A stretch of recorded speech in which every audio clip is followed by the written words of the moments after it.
Hello and welcome to Property Box News. I'm Simon Evison. In this edition, we're taking a look at the overall health of the buy-to-let market.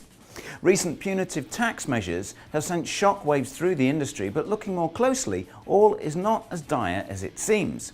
If we first take into account that the population is constantly growing, we can be sure there will always be a demand for housing. In fact, recent predictions by the Office of National Statistics say that the population is set to grow by 8.4 million over the next 22 years, reaching 74 million by 2039. One good reason the government has to reverse its recent tax changes to encourage landlords to buy more stock. I'll be looking at how you can increase your profits later. For now though, it's safe to assume that the need for housing will remain in the private rented sector. And the housing shortage is a constant issue and has an impact on rent also. UK rental prices returned to growth in July, the first rise recorded for 3 months, according to the latest HomeLet Rental Index. The figures show that the average monthly rental cost of a new tenancy rose to £925 per calendar month in July, up 1.1% from £916 per month in the corresponding month last year.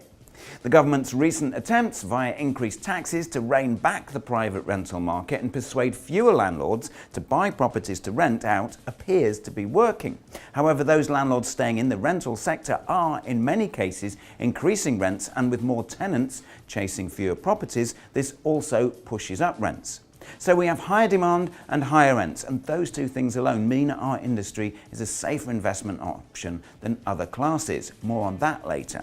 Looking at the current mortgage rates, competition among lenders to offer the cheapest rates remains strong, and rates have fallen according to fresh figures from Mortgage Brain.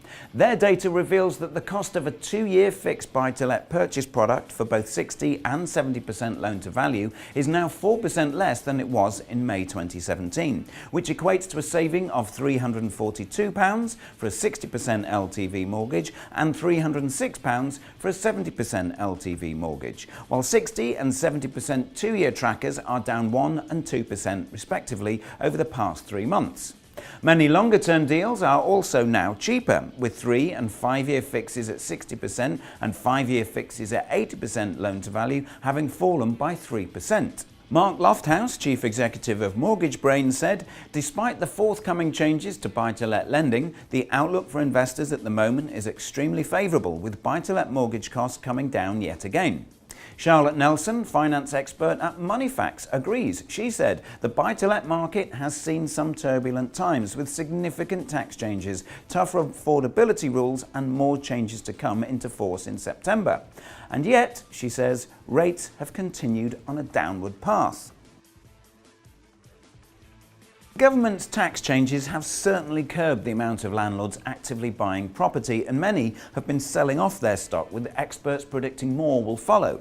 However, for the 2 million or so landlords in the UK, bricks and mortar is still safe. Knight Knox recently surveyed 500 landlords, and over 59% said they remain confident with renting property as an income source. Over half intend to add to their portfolio over the next few years. Andy Phillips, Commercial Director at Knight Knox, said close to 6 million properties in the UK are now in the private rented sector, with this expected to rise to 7.2 million by 2025, which is the equivalent of a quarter of all homes. With this sort of opportunity, and with property prices continuing to rise, he said, investors could potentially benefit from both regular rental income over the years and capital appreciation when the time comes to sell. And finally, Peter Armistead of Armistead Properties, writing for LandlordToday.com recently, suggests the following to maximise profits and yield. First, aim to invest in urban areas with a higher proliferation of students and young professionals. Second, consider turning your existing property into an HMO to maximise the rental income. Third, consider setting up a limited company structure to reduce the tax bill. Corporation tax is 20% opposed to up to 45% income tax. And lastly, look at renovating older stock. The costs are tax deductible. That's all from me this time. Keep busy and I'll see you next time. Goodbye. Property prices continuing to rise. Director at Knight Knox. Is this Night Knox or Night Fox? Commercial director at Night Fox. Costing 2%. 2%. So close.